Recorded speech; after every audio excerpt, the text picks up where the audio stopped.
Hello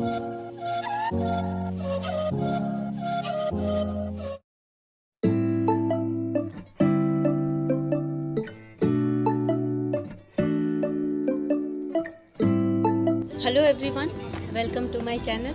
मैं हूं आपकी होस्ट रश्मि। मैं एक मेडिटेशन सेंटर से जुड़ी हुई हूं और आज मैं वहां डेकोरेशन करने जा रही हूं। मैं रंगोली बनाने जा रही हूं जो कि पूरा फ्लावर बेस्ड है। और मैंने ये वीडियो इसलिए बनाने को सोचा ताकि अभी फेस्टिव सीज़न आने वाले हैं, तो शायद आप लोगों को कुछ आइडिया आ सके इसको देख के, कुछ हेल्प हो सके आप लोगों की।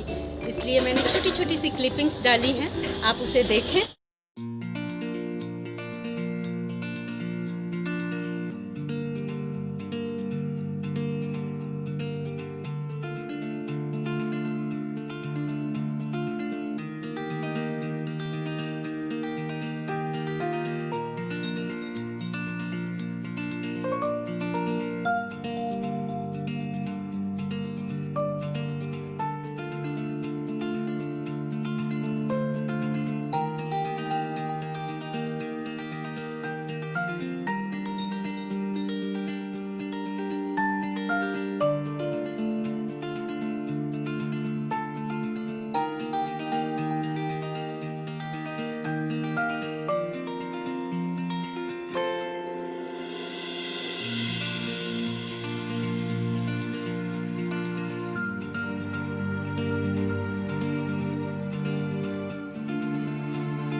अगर आपको मेरी ये वीडियो पसंद आती है तो प्लीज़ इसे लाइक और शेयर ज़रूर करें और मेरे वीडियो को सब्सक्राइब करना ना भूलें।